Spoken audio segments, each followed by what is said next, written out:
Water is poured into the bowl of the kimbalete, followed by mercury.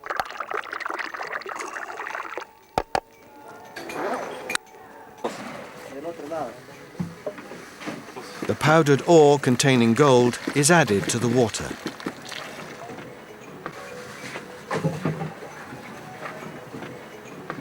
As a result of the to and fro motion of the stone, the gold fixes itself to the mercury, while the rock powder stays in the water.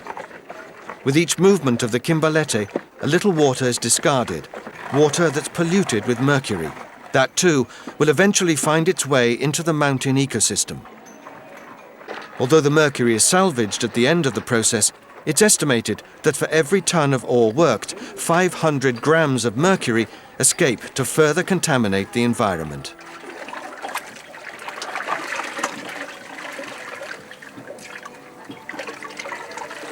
The kimbalete has finished its work. The mixture is poured through a piece of material to separate the gold and the mercury by pressing the mercury through the cloth to the outside.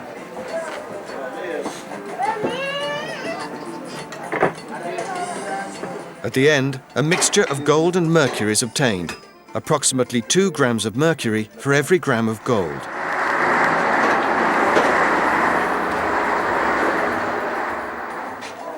The last step in the process for the miner, Rinconada's gold merchants, where business is booming. The trick is to find those offering the best price.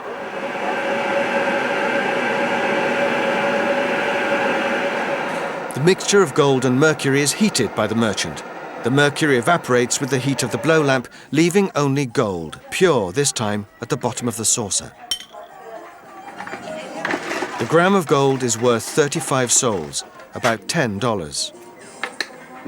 It's now midday, and it's taken 6 hours to produce and sell this little gram of gold.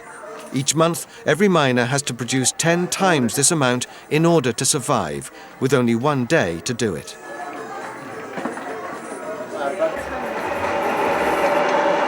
For each gram of gold, 2 grams of mercury evaporate into the atmosphere. The gases come out through chimneys directly onto the roofs of the houses.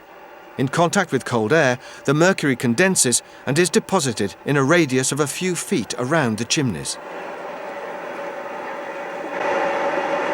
Between 2 and 3 tons of gold a year are produced at Rinconada, releasing 4 to 6 tons of mercury into the air, which settles on the roofs and in the houses.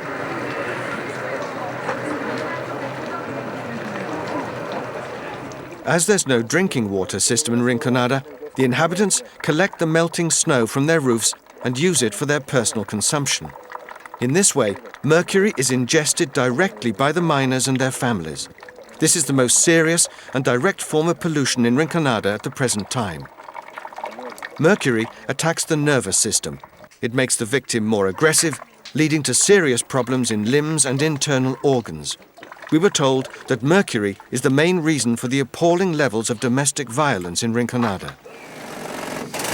The contractors say life is little better for them than it is for the miners who work for them. According to them, the government doesn't acknowledge the existence of small-scale mines. In fact, neither the miners nor the contractors have any kind of legal existence. They receive no government aid, are not entitled to social security, and are not allowed to borrow money for investment. A los contratistas.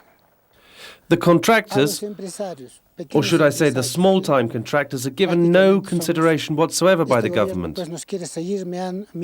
We're treated like labourers, and that hasn't changed since colonial times.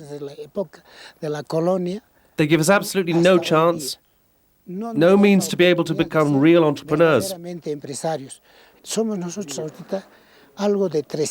the moment, there are about 300 contractors. Out of those 300, there must be about 4 or 5 who are doing fairly well. The majority of us, let's say 284 contractors, live in a situation of extreme poverty. We've next to nothing at all. Let me tell you, a mine requires a huge investment. You have to put in a lot of money. You have to. Como le digo, la mina pues es bastante inversión. En cuanto al gobierno, quite honestly, we have no faith as far as the government is concerned. All we get is promises. Sometimes we get a visit from members of Congress or leaders from Lima. They make us promises, and then they leave. But they never keep their promises. We stay here, abandoned by everybody. So that's the way things are.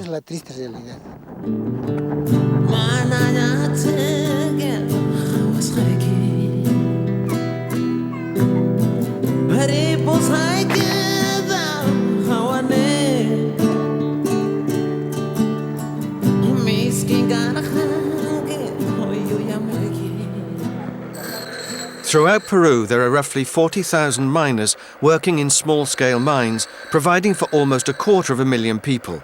They extract 22.5 tons of gold a year, which represents 24% of total national production. A nationwide campaign is now underway, led by NGOs such as the Gama Project, to get the authorities to recognize their legal right to exist and to take measures to control pollution and ensure the basics of human well-being. If only it were possible to provide this population with a water treatment centre and distribution network, and to also have drains, a waste disposal centre, and a rubbish collection service. With all that, I'm sure that we could reduce the number of illnesses here. The road should be tarred to make transport easier and waste less time. That would improve trade and commerce and would help us to increase our income. Now that would change our lives.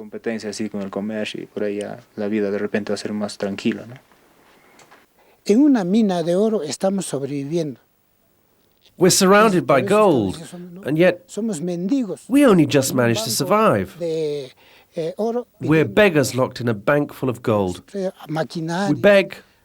We need machinery, explosives and other things. We really need these things. But what do they give us? Nothing. We're forgotten. No hay nada, solamente olvido.